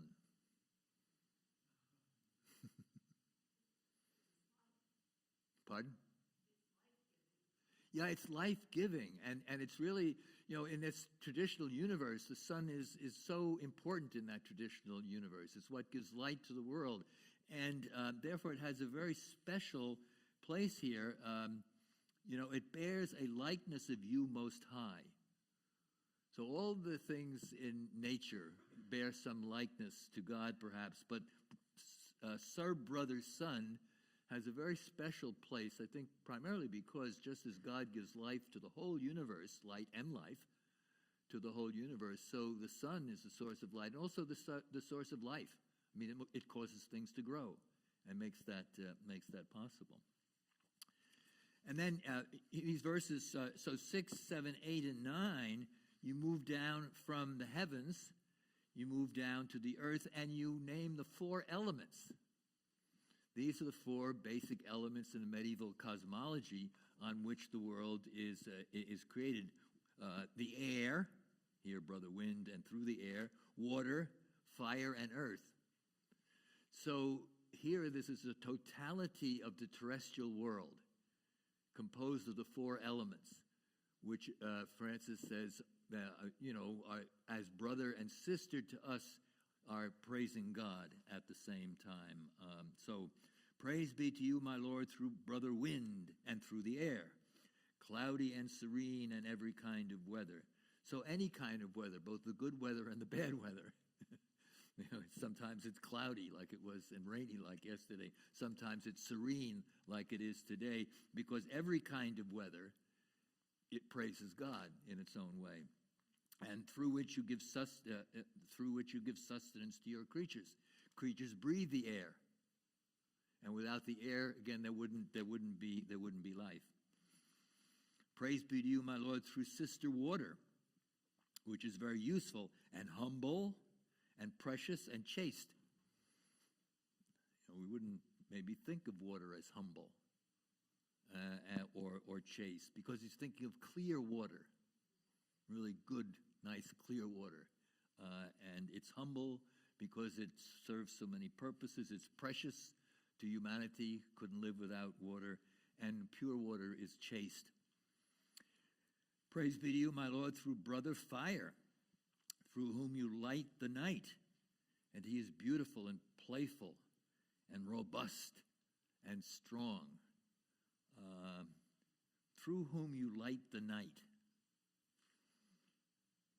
Any reflections on that?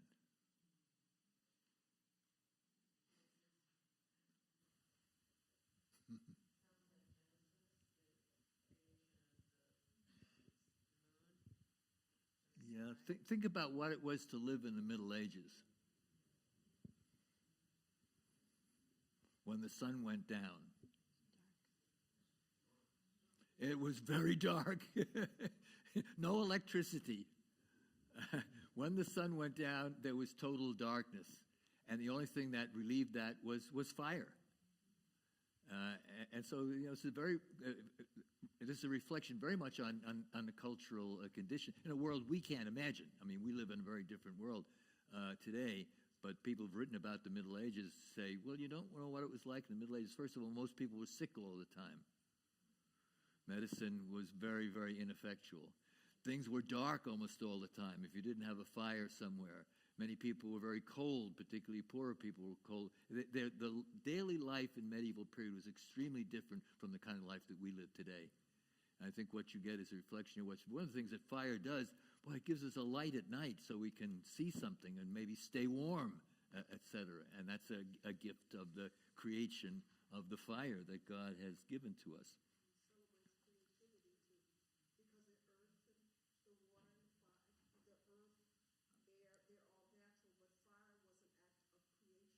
Yeah, that's true. Yes, no, it is. Yeah, I think that's another aspect to it. So, as you think about this deceptively simple canticle, all sorts of things kind of come out as you kind of reflect on it.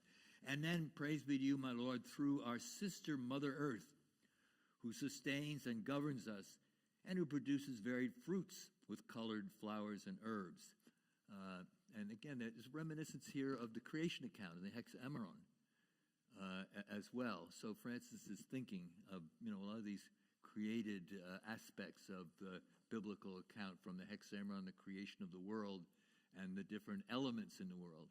Yeah. I thought you were going to mention, so I thought I'd ask about it now. In line 3, yep. Praise be you, my Lord, with all your creatures. Then all the subsequent verses say, praise be you, my Lord, through. Yeah, good point. And the through, I understand, is this sense of the creation is praising the Lord itself. Yeah. But why is it saying with up in 3? Is it metrical, or is there some? No, I think that's the phrase, and that's the first one. That's the first preposition, the first qualifier. I think that sets up this notion of enfraternization. With. So I don't think we have to think of the with and the pair, the kun and the pair as separated. But I think starting out with kun, with, indicates that we are praising with the Son, but also with the others. But he also then reflects through this, through Brother Wind, through the air, through Sister Water. And that preposition pair, I think, can be understood in different ways. Some would translate it as for. Praise be to you, my Lord, for Sister Moon and the stars. Praise be to you, Brother Wind, for Brother Wind. And the for, if you understood the preposition pair as for, you're expressing thanksgiving. Praise to you, God, for Wind and for these others. You have given them to us, and so we want to thank you for that. But if you understand the pair as in or by, you're expressing instrumentality. That is, that these are the instruments in which God is praised and in which we join with that praise. And I don't think we have to divide between those two understandings. There's both the sense of thanksgiving, and then there's also the aspect of the instrumentality.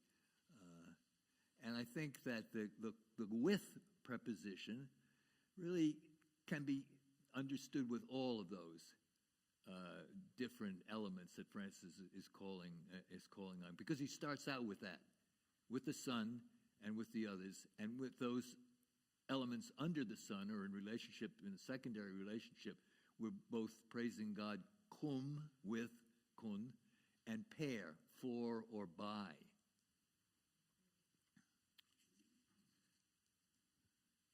Yeah, that's an important point. Any other reflections on this? The cosmic side. Yeah, one in the back there. Both the celestial and the terrestrial now. And there are brothers and sisters. They're not out there. We're separate. We're not separate from the natural world. We're a part of it because we're all brothers and sisters. I have always, when I read this, I have always felt that it sounds Native American in a way. Yeah. And it sort of strikes me that the whole Native American culture the whole culture is mystical in a way that most other cultures are not. And this is not exactly on the tangent that we're still in, but I wonder if you might comment at some point about quote primitive cultures that are not Judeo-Christian or modern religions, that what their mystical traditions contribute to the whole knowledge of mysticism. No, that's again a very, very important observation, because I think it's quite true that in the older traditions, like the Native American tradition, or in some of the traditions from around the world, where they have a much greater sense of their oneness with nature, something like this is much more fitting. We've sometimes forgotten that, unfortunately. Francis didn't forget it. I mean, he really had that sense. He has it in a way, of course, very much within the Christian, the Jewish and the Christian tradition. But what he's speaking to is a kind of nature mysticism, if you want, of a very distinctive Christian character. Some people have used the phrase a kind of theophanic nature mysticism, which means nature as the manifestation of theos, as the appearance of God. And it's the appearance of God in the whole creation. And we're a part of that. The more that we understand we're a part of it, the more we see the necessity to protect nature in that sense. And of course, Francis is very legitimately a kind of patron saint, you might say, of our sense of ecology today. And people look back very, very correctly when you read a text like this. And he's not the only one in the Christian tradition, but a lot of other mystics forgot that. Let me just mention John of the Cross. some people read John of the Cross and they think, he's so austere, and you have to give up so much, and you have to discipline yourself in the dark night experience so much that John of the Cross, is almost inhuman. But if you read John of the Cross, of course, his poetry, the Canticle, the spiritual Canticle, is filled with the most beautiful poetry about nature that has ever been written, I think, or as beautiful as any other nature kind of poetry. And when you read about his life, he loved nature. The lives of John of the Cross talk about him going out of doors at night and spending hours and hours looking up at the sky and the stars and admiring God through his creation. Very similar here to what Francis is doing in the Canticle of the Sun. So the aspect of seeing God in nature, I think, is very, very crucial, but we've often forgotten about it. And some of the older religions, I like to call them, the phrase archaic and the phrase native, they're the older religions. They have a lot of wisdom for us today. Yeah, in the back.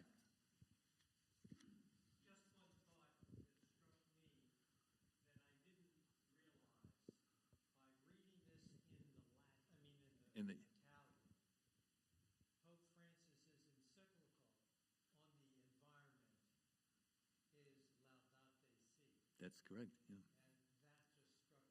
Oh, yeah. Yeah, and Francis, of course, very deliberately took the title from this poem. And he knows it quite well. And, of course, naming himself Francis. Yes, the question from my wife. Read it in Italian. Read the whole thing. You want me to do that? In Italian, yeah. Okay. All right, I forgot. How far had I gotten before? Let me start with verse 6. So Laudato si mi Signore per frate vento, e per aere, e nubilo, e sereno, e ogni tempo, per lo quale alle tue creature dai sustentamento. Laudato si mi Signore per sor acqua, la quale è molto utile e umile e preziosa e casta. Laudato si mi Signore per frate fuoco, per lo quale innallumini la notte, ed ello è bello, e giucondo, e robusto, e forte. Laudato si mi Signore per sora nostra madre terra, la quale ne sustenta e governa, e produce diversi frutti con coloriti fiori e erba. So that's that second section, and you can get some sense of the kind of poetry of the. It's a very primitive form of Italian, and it's not Italian language at this stage. It's a kind of early form of Umbrian Italian, kind of far, and it's very close to Latin. It's much closer to Latin than it is even to modern Italian. Just a few notes on the last two sections. Somewhat shorter there, starting at 10. Laudato si mi Signore per quelli che perdono per lo tuo amore e sostengo infirmitate e tribolazione. Beati quelli che le sosterranno in pace, che da te altissimo saranno incoronati. So praise be you, my Lord, through those who give pardon for your love and bear infirmity and tribulation. Blessed are those who endure in peace, for by you most high they shall be crowned. And here you come back to the human world, and praising God, or may God be praised through the actions of humans. And it's very interesting because these actions are both the active actions of doing things and the passive actions of suffering things or undergoing things. So I think part of what Francis is suggesting here is that both things that we do and things that we have to undergo or suffer can all be ways in which we are giving praise to God. And so the first one is active. Praise be to you, my Lord, through those. This again is a pair proposition. through or by, through those who give pardon for your love. So the great active thing that we can do is pardon others. Give pardon to others. And equally, God is praised to those who bear infirmity and tribulation. So pardoning others and then bearing infirmity and tribulation are ways in which God is being praised in us.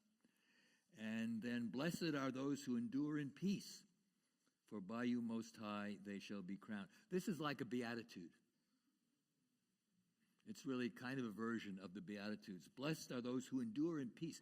Here again, this is enduring something. And you endure in peace. You don't get angry. You have to endure certain kinds of things, but you endure them in peace, knowing that they're God's will. And if you do endure in peace, Most High will crown you, will reward you. So this is his own version of one of the Beatitudes. And as I said, the context historically is that finally these two warring powers, the bishop and the city government, had agreed to get along together and stop fighting and to pardon each other for their opposition and the things that they had done under this. That's what Francis wants. He's a great peacemaker throughout the whole of his life, and he was happy to bring peace to his city and then expresses that. What's happened here, both in terms of what was being endured and what's now being pardoned, that's all praising God. And then finally, because our time, unless there are questions about those two little verses. Yeah.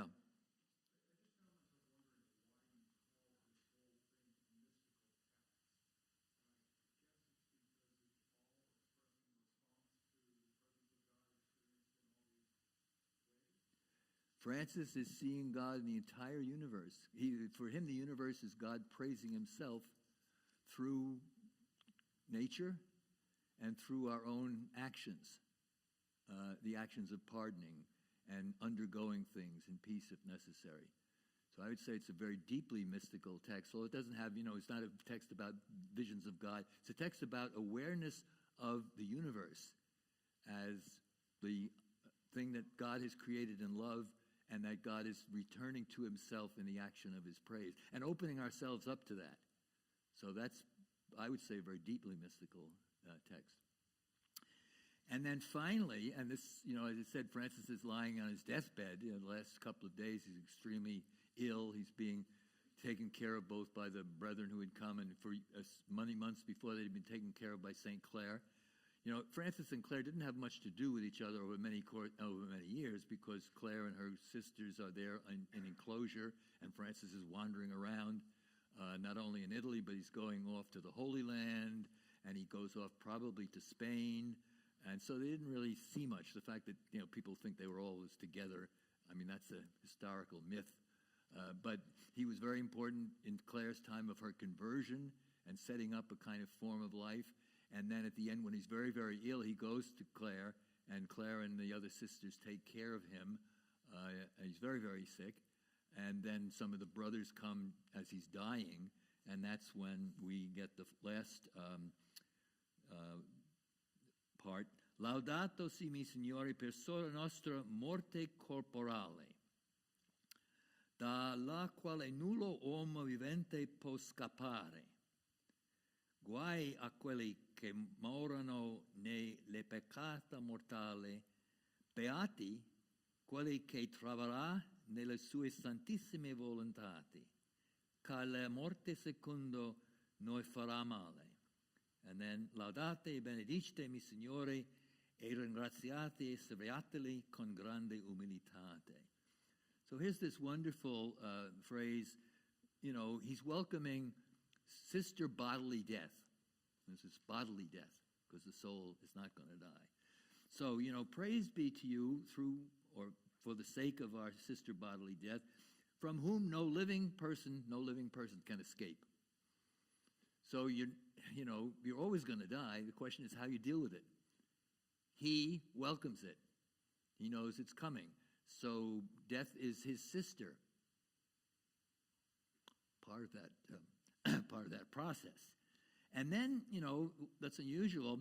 There's the only negative thing here, guai, woe to those who die in mortal sin. And it's because, they've lost the meaning of the whole existence that was given to them. So I don't think he's condemning them. He's saying it's such a sad thing for people to die in the state of mortal sin. Blessed are those whom death will find in your most holy will, for the second death shall do them no harm. And many of you will know the notion of second death comes out of the book of Revelation, because the first death is physical death. The second death is the death of the soul through mortal sin and its condemnation in hell. And so those for whom death finds in God's holy will, they will not suffer the second death, and they will have this wonderful fate. But woe to the poor people who die in the case of mortal sin. So that's his reflection on death. Sister, bodily death is good in herself, but it depends on what state you are in, and how sad it is for those who die separated from God, and how blessed it is, blessed for those who are in God's holy will, because they're not going to suffer the second death that's talked about in the book of Revelation. And then finally, the conclusion, praise and bless my Lord and give him thanks. That's taken right out of the book of Daniel, chapter 3, verse 85, one of the Canticles. So he's using a biblical text. Praise and bless my Lord and give him thanks, and serve him with great humility, which is so typically Francis, humility. I mean, it's the whole Christian tradition. Humility is it's the foundational virtue, humility. And so he ends with saying, continue to serve him, but with great humility. So you've got a whole theology, as well as, I think, a mystical meditation, if you will, in this rather short poem. Any final observations or yes? What would you say the relationship that Francis had with creation was? Is it one of familial, or of worship, or union, or identity, or communion? How would you describe what Francis's feeling about his relationship with the rest of creation, including himself? Yeah, communion might be a very good word here. Or, we're all in it together. We're all brothers and sisters. We're different because we have the elements of heaven and we have the elements of earth, and we also have then human beings with their conscious and intentional activities who can either sin or else give praise to God, etc. But he sees this as a unity in which all of material creation and all of humanity are one. A family might be another word. Communion and a family. I mean, he's talking about a family, and the family is the cosmic family, and we're all a part of this together. There's no separation with nature out there that we have to master in some way or to our own will. No, we're part of this family together. So it's a familial relationship is how I would put it, or a communion. And that's why he's so important, I think, for our current thinking about ecology and about our relationship to the natural world, and why he provides a kind of model. So on that note, one more over here. Yeah. Just an observation. That Teilhard kind of foresaw the ability to communicate globally, which we now have through the internet. Yeah. What he may not have foreseen was the downside of that. Yeah. And the only way to counter the downside of universal ability to communicate untruth as well as truth, is, I believe, the movement that you're a part of. And so I'm so grateful that you and your compatriots have done this, because I believe it to be a very important part of the salvation that I hope will come to planet Earth.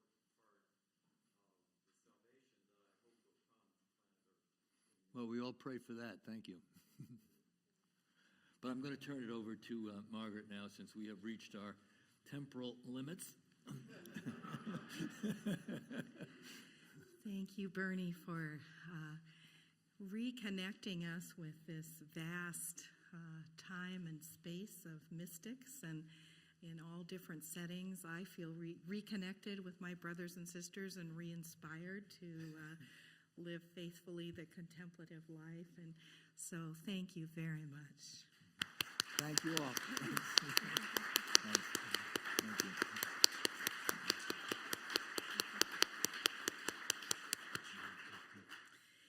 And I'd like to ask all the volunteers who are in here to stand. I think some of them are out there working. Oh, Katie's going to get them. Okay. No, we've got a few. So, yeah, go ahead and stand, and the others will come in too. Thank you. They vanished. And the board, please, to stand, all the board members who are here.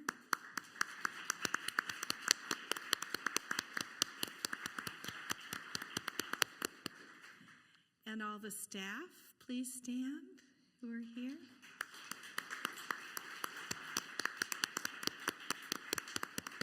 And especially I'd like to acknowledge Katie, who was the organizer of this whole thing.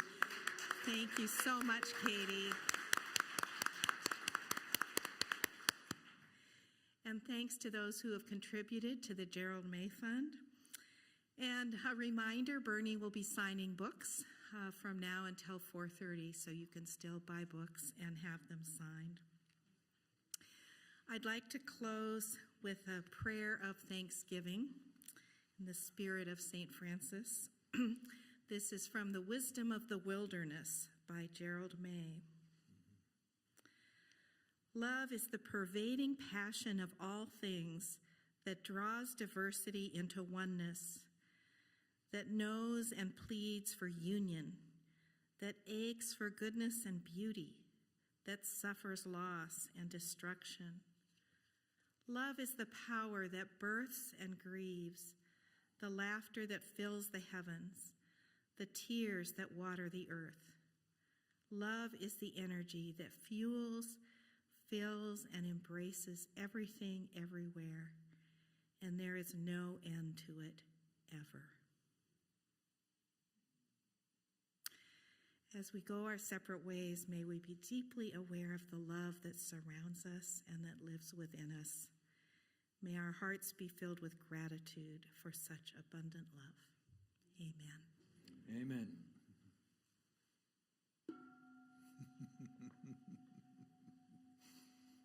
Okay.